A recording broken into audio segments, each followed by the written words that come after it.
In this video, we are going to be looking at some chemistry questions and answer. That is general chemistry, Chem 101. To begin, let's take the first question. The first question here says, choose the molecule that is incorrectly matched with the electronic geometry about the central atom. Choose the molecule. I believe this is not the first question. Okay. This is the first question. Choose the molecule that is incorrectly matched with the electronic geometry about the central atom. Now, the first thing that you need to know about electronic geometry is the electronic geometry is the number of both bond pairs of electrons or lone pairs of electrons about the central atom. That's the electronic geometry. Now, if there are two lone pairs or bond pairs, then the electronic geometry is what? Is linear. If there are three, is what? Trigonal. Trigonal planar. Then, if there are four, the electronic geometry is tetrahedral. Tetrahedral. And if there are six, the electronic geometry is octahedral. There are six. The electronic geometry is what? Octahedral. Octahedral. So we are asked to choose the electronic geometry about the central atom. For you to be able to identify the number of pairs of electrons about the central atom, you must be able to draw the Lewis dot structure of the atoms. Now, in drawing Lewis dot structure, you should know the number of valence electrons that each of these atoms have. Now, to know the number of valence electrons, first of all, let's write out them one after the other.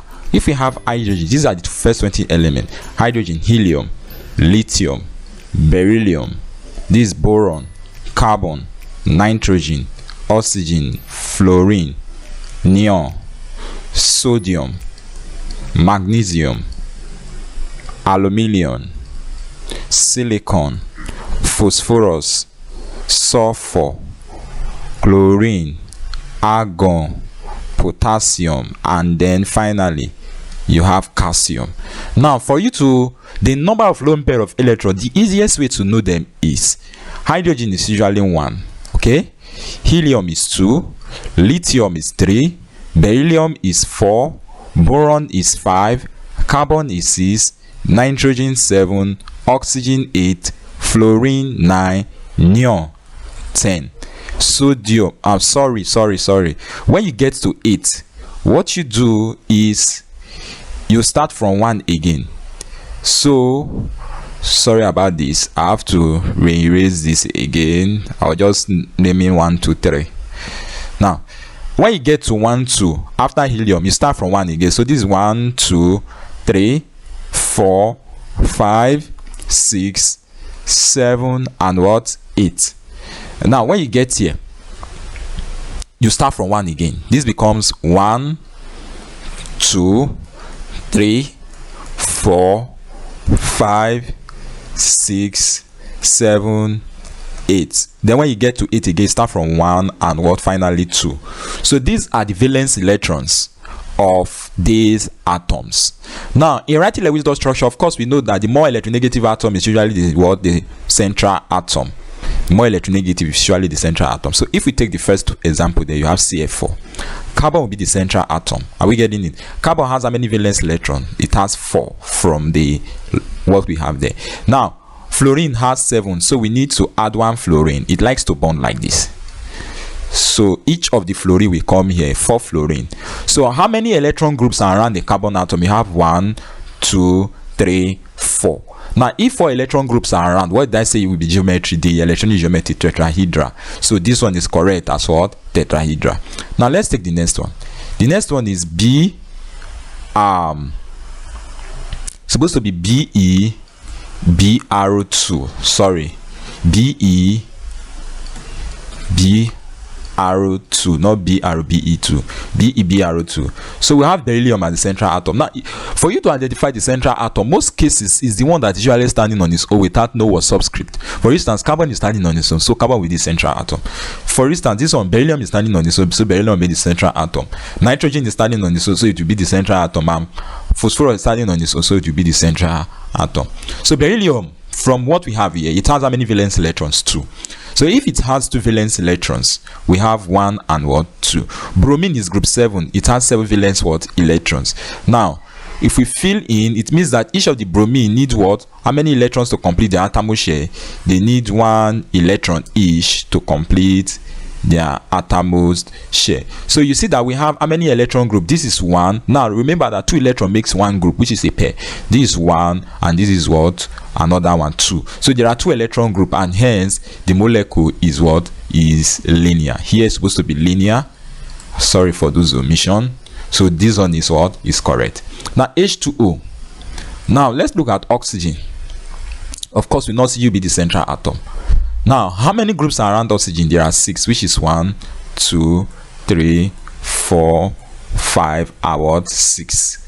Now, hydrogen needs how many electrons? It has 1 electron. Are we getting it? It has 1 electron in its valence share. All these electrons here, they are the electrons in the valence share. Now, since it has 1 electron in the valence share, what will happen?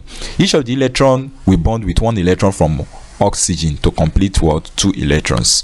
So we have this one attached here. Now, how many electron groups are around oxygen? You have 1, 2, 3, 4.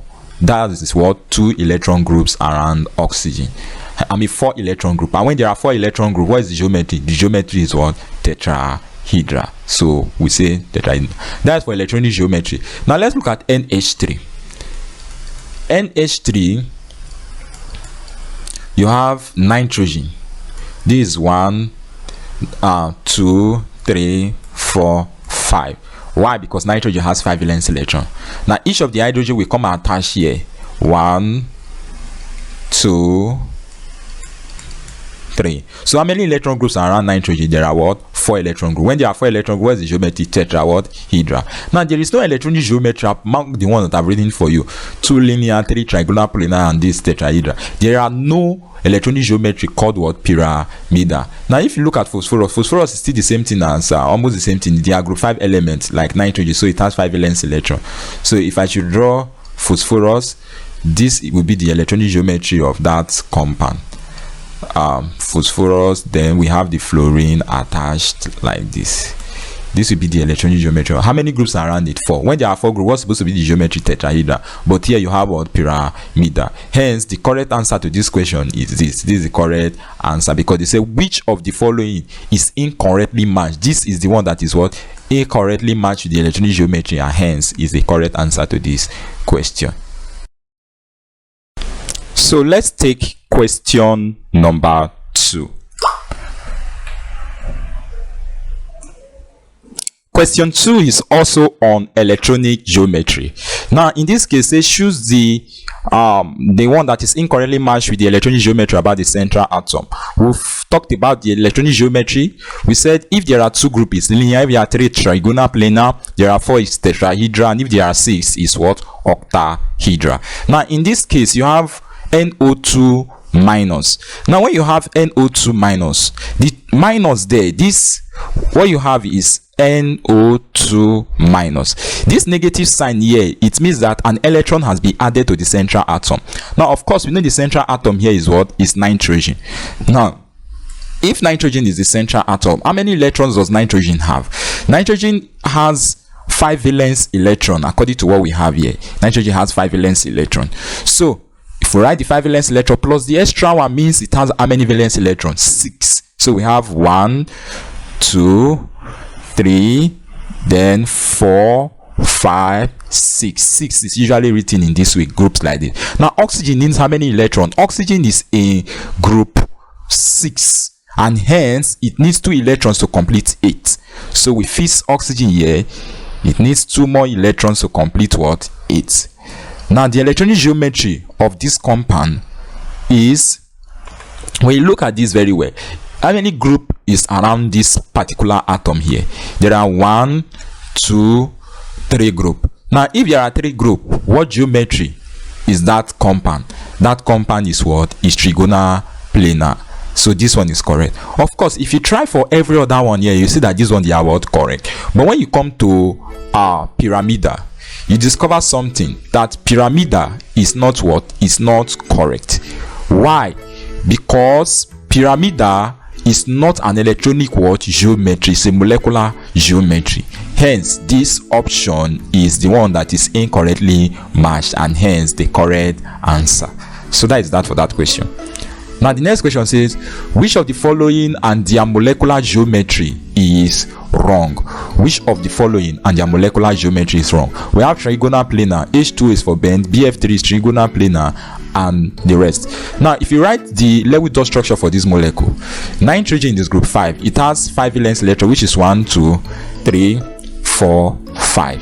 You have H, then we have H, what? This H here.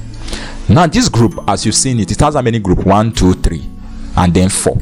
Now you only have trigonal planar where the molecule has how many groups? 3 groups instead of 4. Are you getting it now? So this one that has 4 groups, it is either it is tetrahedral.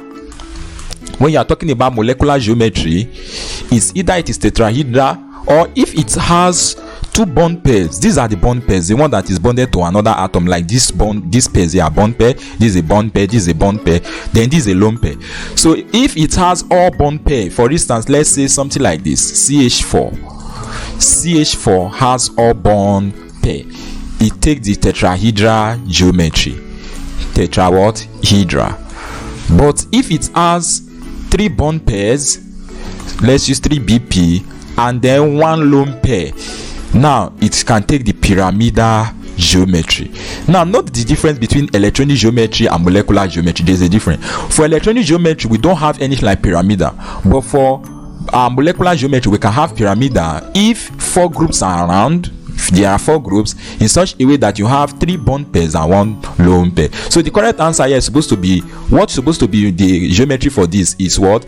Pyramidal. But you have trigonal planar. They say which of the following is incorrectly matched. So this one is wrong. Are you getting it? It's supposed to be pyramidal. Hence the correct answer to this question is option A. That is the answer to this question. Now the next one says, which of the following, okay, still the same molecule, and the molecular geometry is wrong. Still the same question. Now, which molecule has a linear arrangement of all component atoms? Which molecule that has a linear arrangement? Now, first of all, for a molecule to have a linear arrangement, the pointer is that the molecule must have how many groups around it? It must have 2 groups. So the ones that have 4 groups around it, we can strike them out. So let's eliminate CH4 and what? NH3. We are left with CO2 and H2O.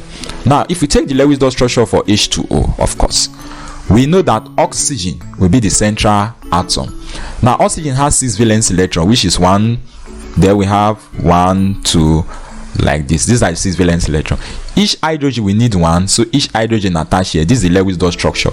Now how many groups are around here? This is 1, 2, 3, 4.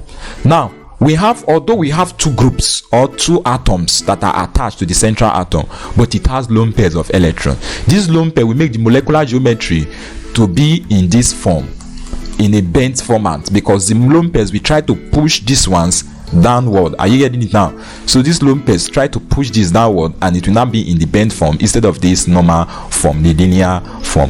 Hence H2O is not linear, but rather H2O is bent because of the lone pair of electron, even though it has 2 groups around it. Now the last man standing is CO2, and of course because that is the last man standing, there's tendency that CO2 will be the correct answer. Can we write the electronic geometry for CO2? Carbon has 4 valence electrons. Oxygen needs 2 each, so each carbon will give 2 electrons to what? Oxygen. So we have this and this. We have this and this.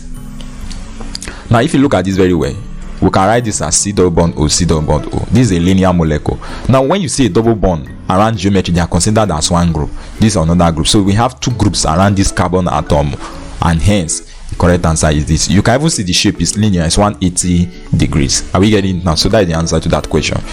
Now the next one is, which of the following molecule is planar? If you draw the the Lewis dot structure for this molecule, which do you think will have a planar geometry? Is it NH3, is it SO3 2 minus, or is it PF3 or H3O? Or is it NO3 minus? Now the correct answer to this question is this. The correct answer is NO3 minus. Why? Because NO3 minus have the trigonal what planar molecule triangle in one plane. If you draw it, geometry rather, if you draw it is something like this. That is the Lewis dot structure. A triangle in what? In one plane. They are all in one plane, and hence it's a planar molecule. If you draw for these ones they are something like this. This one has lone pairs of electron here, then it has the hydrogen what attached. This is not planar, it's not in one plane. Then this other one too, H3O plus, still the same approach. PF3, still the same approach. It has P, F, F, and what? F, with two lone pairs of electron here.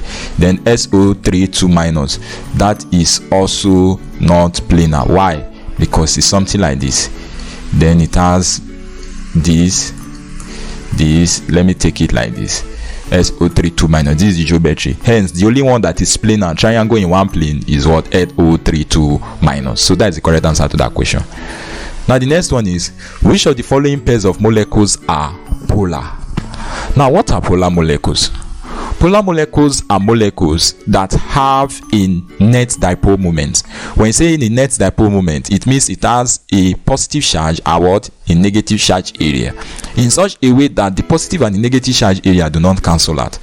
Now if you draw the molecular geometry of this compound, you agree with me that the only compound that is not polar is what? SO3 is non-polar, all except SO3. PH3 is polar. Why is it polar? Because phosphorus is more electronegative than what? Than hydrogen. This is the Lewis dot structure. I believe you should know how to draw Lewis dot structure by now. Now if you look at this very well, this is what? Non-polar. This is what? Non-polar. Are you getting it now? This is the negative charge here, rather this negative charge, and this part is for the positive charge. And when you have an area of negative and positive charge, this is also negative, this is what? Positive, this is negative, this is what? Positive. Why is it like that? Because phosphorus is more electronegative than what? Hydrogen. Hence phosphorus tends to put the electrons to itself. Are you getting this now? And because it tends to put the electrons to itself, what happened to it? It will make the hydrogen to be what? Positively charged, and make the phosphorus to be what? Negatively charged. Hence this one is what? Is polar. But when you look at HF also, HF is polar. Why? Because hydrogen has a net positive and fluorine has what? A net negative. Why? Reason being that fluorine is more electronegative than hydrogen. Fluorine is more electronegative than hydrogen, hence it tends to draw the electrons to itself. But if you look at SO3, this geometry is something like this. Although they have net positive and what? Net negative, one thing you must know is that they have a symmetry. Are you getting it? Each of the bond angles are 120 degrees. Hence, because of that symmetry in the bond angle, this is 120, this is 120, this is 120, the molecule is what? Non-polar. So this molecule, all except SO3, is non-polar. Now we have a question, a calculation question. The formula weight of the compound aluminium this is octahydrate, or let's say that this Al2SO4 3.18H2O. Now we have aluminium. Where's the atomic weight of aluminium? If you look at the periodic table, you see the atomic weight of, okay, in this periodic table the atomic weight is not there. This is the atomic number. Now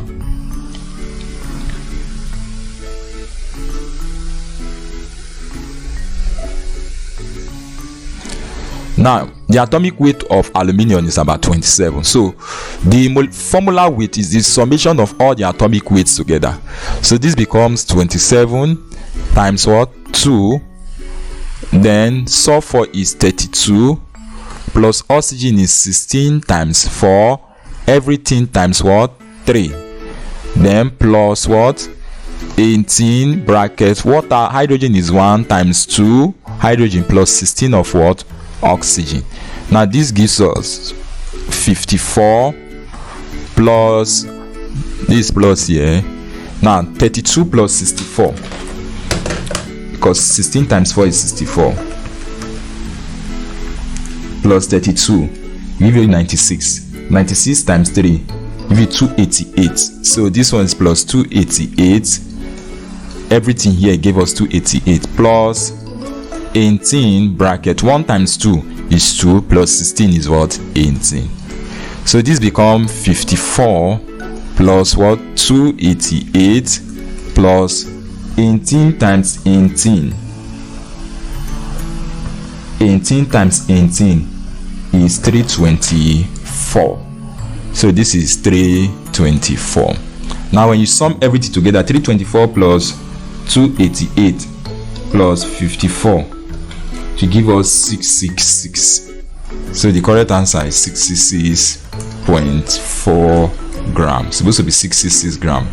So when you see that 0.4 there, what do? Just put it, because some of these things, they are not accurate measurement that I just gave, estimated measurement. So the correct answer here is 66.4. That's the correct answer, option C. Now the next question says the weight of a millimole of that is the weight of a millimole. Now 1 mole of any compound is equal to the molecular mass, or the molecular weight is equal to the molecular weight. Now when you now say millimole, it means what? Divide by what? 1000. So let's find the molecular weight and divide it by 1000. Now the molecular weight of this will be what?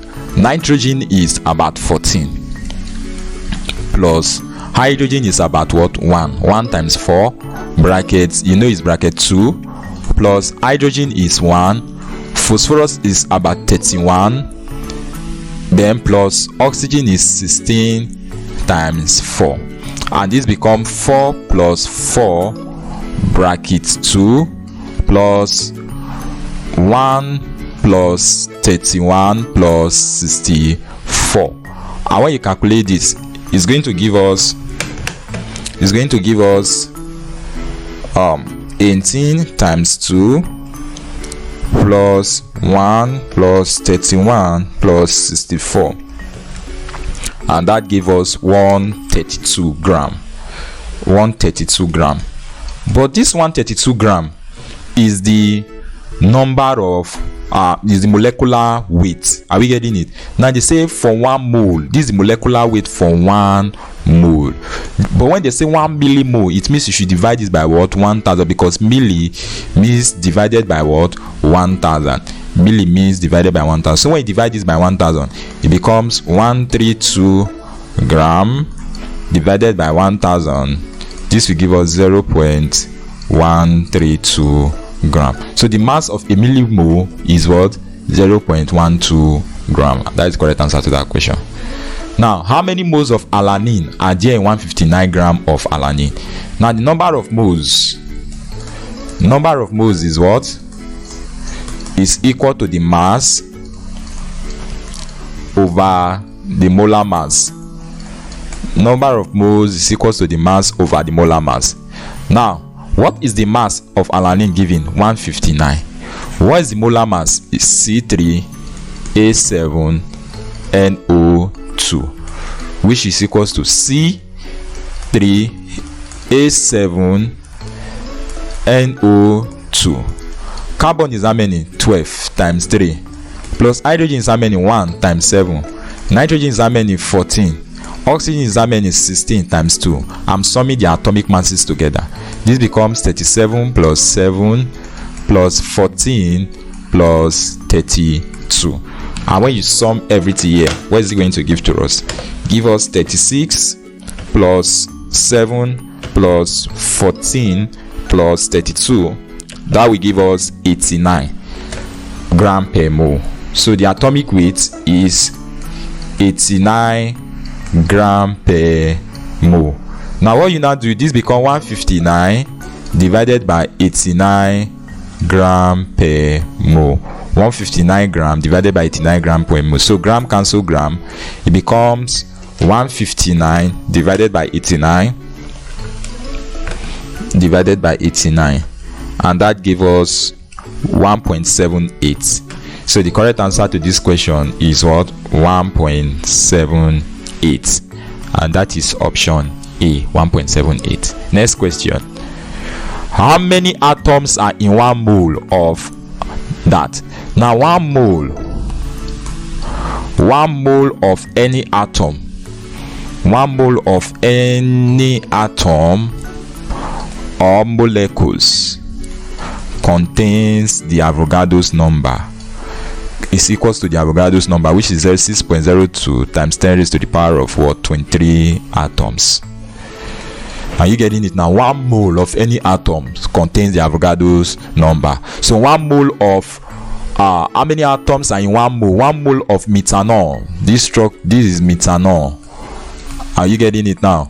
1 mole of methanol contains 6.02 times 10 raised to the power of 23. 1 mole of your name is equal to 6.02 times 10 raised to the power of what? 23. 1 mole of anything at all is 6.02 times 10 raised to the power of 23. So that is the answer to that question. Now, how many aluminum atoms are in 3.5 grams of bauxite? This is aluminum trioxide. How many aluminum atoms? Now we know that 1 mole is equals to 6.02 times 10 raised to the power of 23 atoms. Are we getting it? 1 mole is equals to 6.02 times 10 raised to the power of 23 atom. Therefore, now let's calculate for the number of moles that are in 3.5 gram. Now number of moles, let's say n of moles, is equal to the mass over molar mass. It's equals to the mass over the molar mass. What is the mass, the molar mass of aluminium?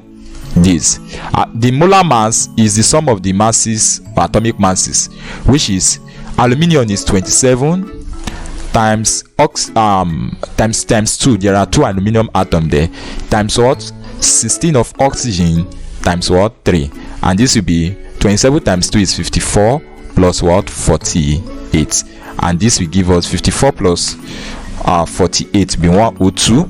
Let me confirm. 4 plus 48, 102. So here we have 102 gram per mole. So our number of moles now will be equal to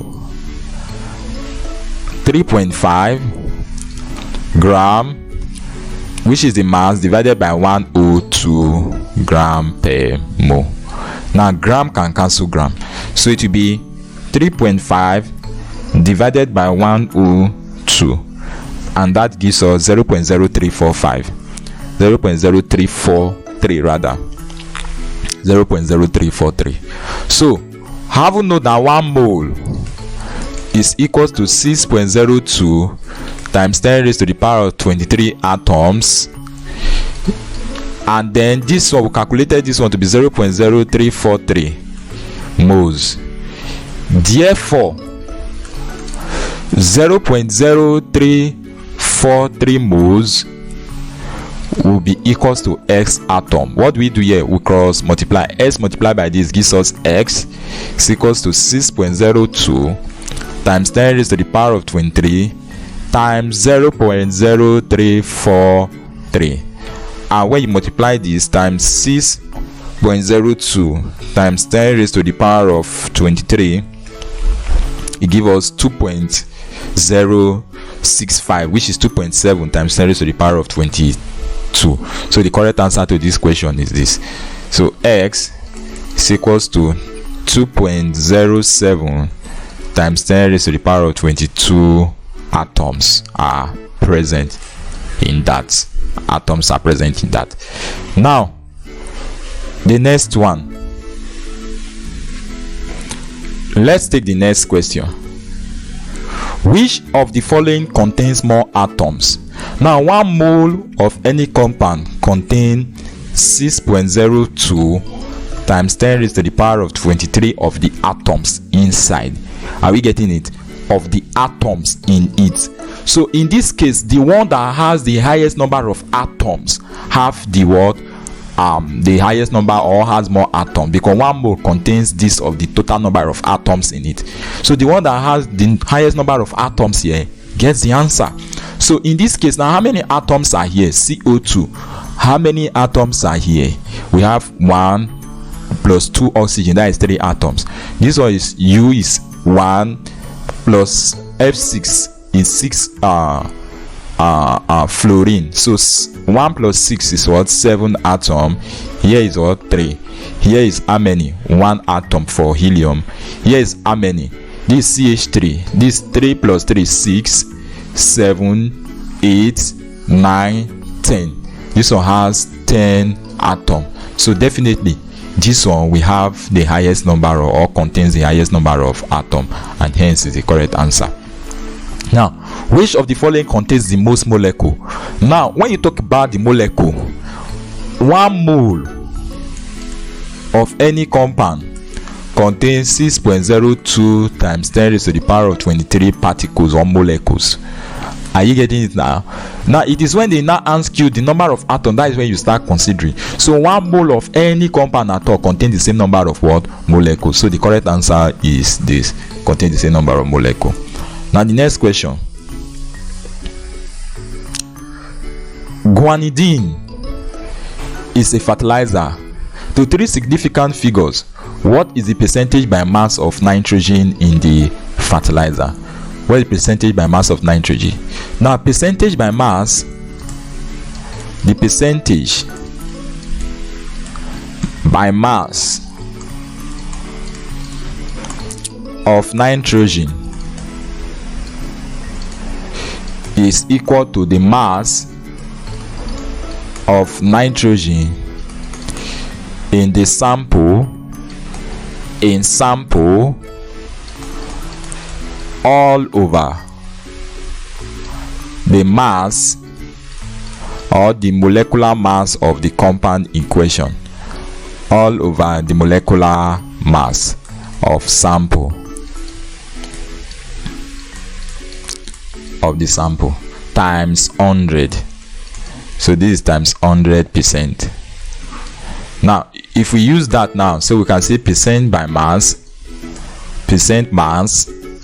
is equal to, now the mass of nitrogen in this question is the number of what? Nitrogen. How many nitrogens are there in that compound given? We have, this is 1 nitrogen, and here we have another nitrogen, but this nitrogen is affected by the 2 here, so we have 2 nitrogen here. So 2 nitrogen plus 1 nitrogen means what? 3 nitrogen. You have 3 nitrogen here divided by the total molar mass, which is HNC, then NH2, and what? Bracket 2. Now putting all of them together, what are you going to have? 3. The mass of nitrogen is what? Atomic mass is 14. Hydrogen is 1 plus 14 plus carbon is how many? 12 plus nitrogen is how many? Nitrogen is 14 plus hydrogen is 1 times 2. This one here times this 2 here, making it to be what? 2, then times 2. Now at the end of the day, what are you going to have? 3 times 14 is what? 3 times 14 will give us 42. 3 times 14 is 42. So this will be 42 all over, then this times 100%, of course, don't forget, times 100%. Okay, don't forget. So this 42, then we have 1 plus 14 plus 12 plus 18. This 14 plus 2 is 16. 16 times 2 is what? 32. So we have plus 32. This 59. So be divided by 59 times 100%. And when you calculate this, it gives us 42 divided by 59 times 100. This gave us 71.1%. So the correct answer to this question is 71.91%. Now, calculate the percentage by weight of carbon in 154 gram of that compound given to you. The first thing that you need to know is calculate the mass of carbon in 154 gram. And how can you calculate the mass of carbon in 154 gram? Because that is what will help you to calculate the percentage of by weight of carbon. Percentage by weight is mass of carbon all over the mass of the sample times 100%. They gave you a particular mass for the sample 154, so we must calculate the mass of carbon in that sample. Now note, by standard we have 4 carbon in this compound given. Now that 4 carbon will be 4 carbon gives us C4H8O3. Now if you should calculate this, 4 carbon is 4 times what? 12 gram. This one is 12 times 4 plus 1 times 8 plus 16 times 3. This is what? 104 gram. So this is 48 gram. Okay, now it means that 48 gram of carbon are present in 104 gram of C4H8O3. That is the meaning. Now if 48 gram of carbon are present in 104 gram, how did we get this one? What we did was we looked at this compound. How many carbons are there? 4 carbon. So the 4 carbon will be equals to this by standard stoichiometry. Now what we are going to do now, it's now be 154 gram of the compound given to you, which is C4H8O3, will be equals to what? X, to calculate for the mass of carbon. So of course we know if we cross multiply, it will be 104x is equal to 48 divided by 154. Now 48 times 154 rather. 48 times 154. So at this point in time, what do we do? Divide both sides by 104. Divide both sides by 104. So your x is equal to 71.07. So this is the mass of carbon, 71.07. Now applying it in this formula, it will now be what? The mass of carbon 71.07 divided by the atomic mass of 154 times what? 100%. And when you calculate this with your calculator, 71.07 divided by 104, not divided by 104, divided by 154 rather.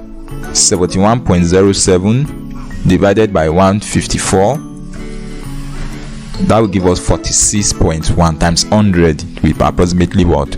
46%. So the correct answer is 46%. Not this. The answer is 46%. Now we have the following question. Analysis of a sample of equivalent compound showed that it contained 14.4% carbon, hydrogen rather. So we have carbon and what? Hydrogen. Now how many percent carbon? 85.6. This for carbon rather. Sorry about that. Contains 85.6 carbon, and hydrogen is what? 14.4. What is the empirical formula? To solve for the empirical formula, what you do is to divide by the atomic mass of carbon, which is 12 and what? 12. Now what do we do? 14.4 divided by 12 is equal to, divided by 12, that gives us 1.2 not divided by 12. Sorry, why am I making mistakes? Now you divide by the atomic mass. Atomic mass of carbon is 12 and that of hydrogen is 1. So 14.4 divided by 1 is 14.4. Then 8.5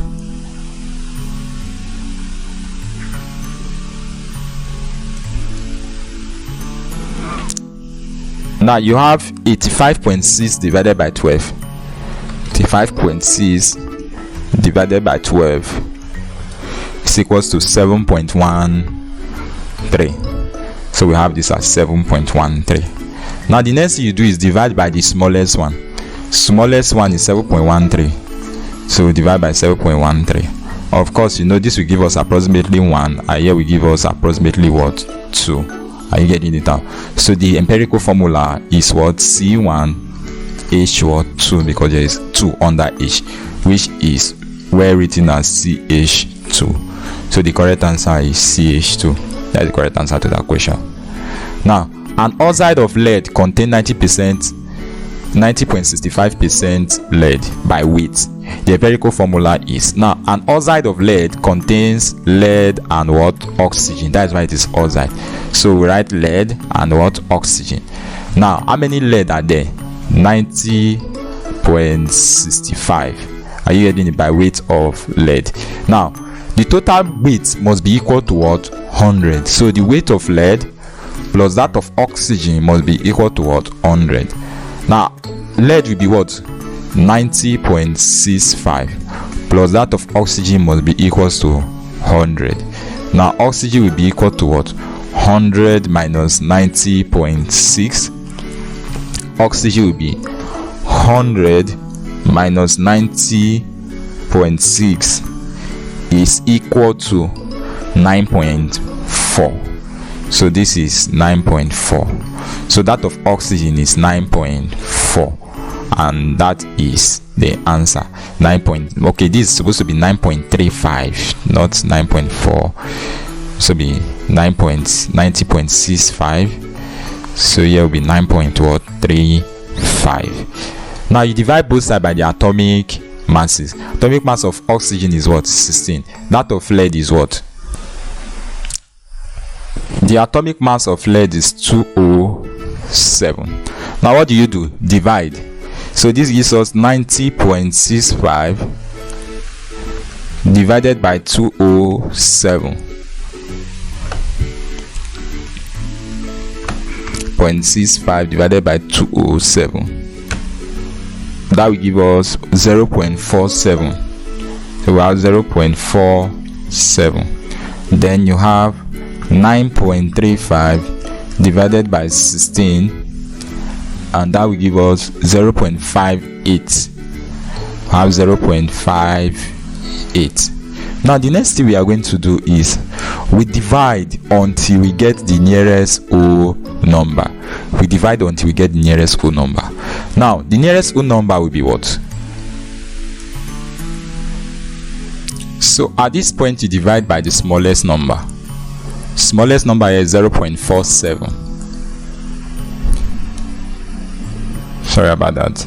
0.47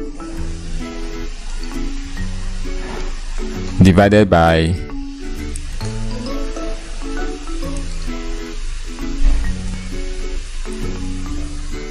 divided by 0.47. When this divide this, it's going to give us 1. Now when this divide this, what is it going to give to us? 0.58 divided by 0.47. I think that will give us 1.23. 1.23. Now you have 1 and you have 1.23. What do? You multiply by the value that will give us a whole number for both of them, or the nearest whole number. Multiply by 2, here become 2, here become 2.46, which is not up to this yet. So we can multiply here by 3. Here becomes what? 3, and here becomes 3 point, I think 1.23 times 3. That gives us 3.69 times 3 here, 3.69, which is approximately 4. So So the correct answer to this question is Pb3O4. Pb3O4. Now we have the next question. Says, how many p electrons are there in an atom of rubidium? Now what you must do to actually know this question or solve this question is know the atomic mass, atomic number of rubidium, which is 37. Now if the atomic number of rubidium is 37, so rubidium 37, the number of electrons is also 37. Okay, rubidium. Now let's write the electronic configuration. What will it be? This is 1s, 2s, 2p, 3s, 3p, 3d, then 4s, 4p, 4d, 4f. Then we'll have 5s, 5p, 5d, 5f. Then we'll have 6s, 6p, 6d, 6f. Now what we do is we take our values diagonally,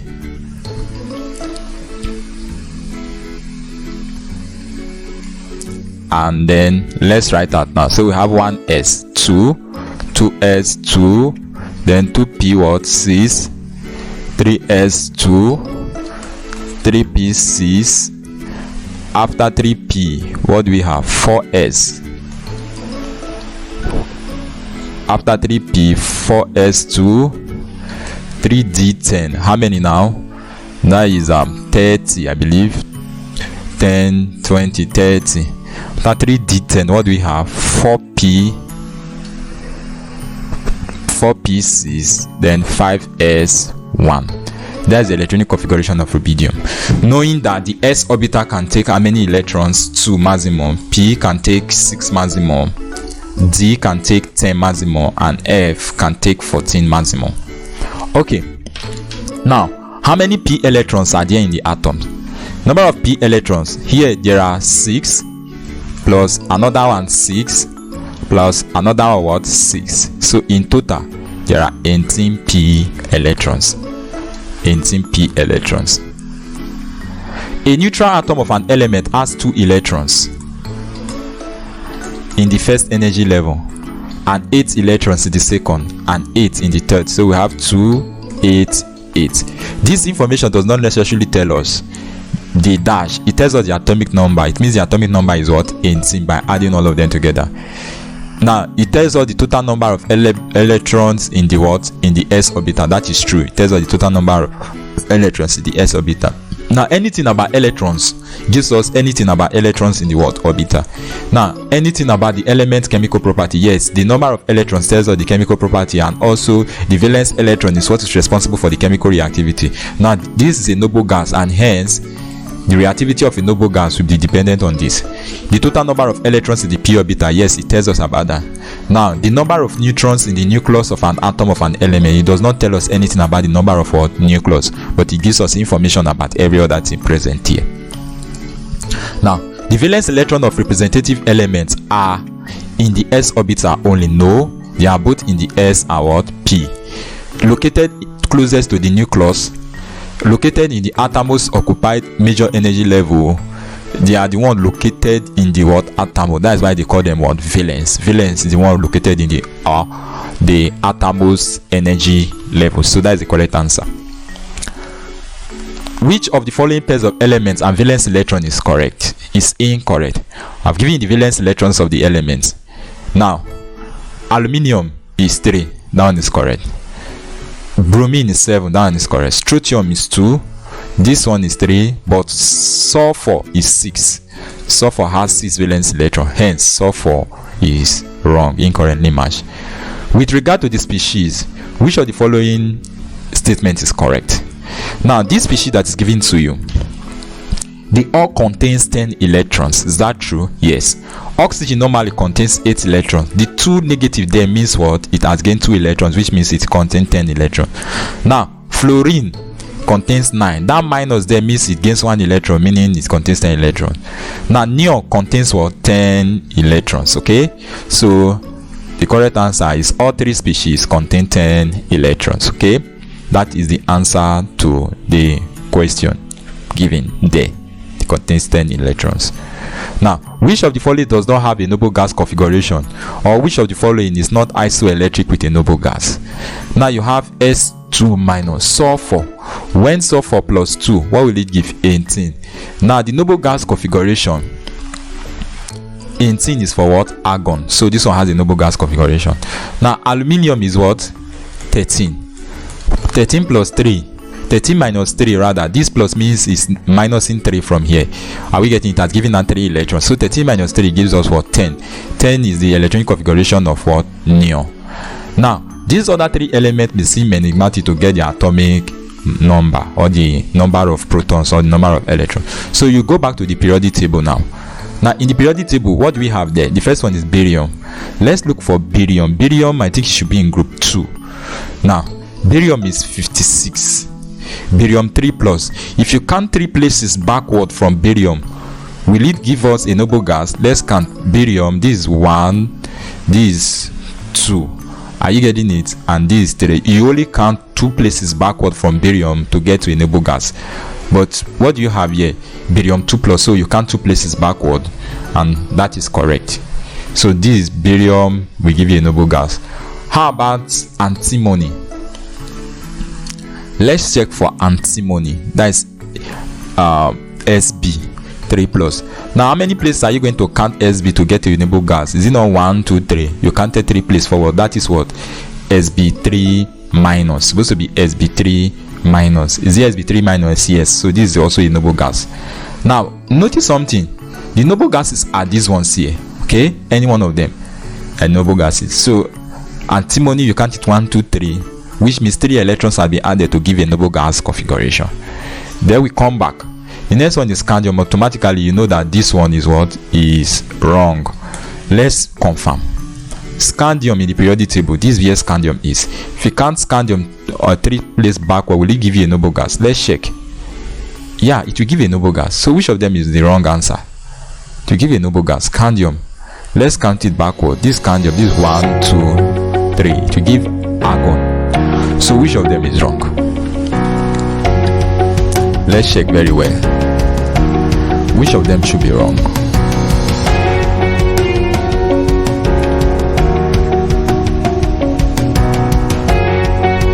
Which of them should be wrong? I know this is correct. This is correct.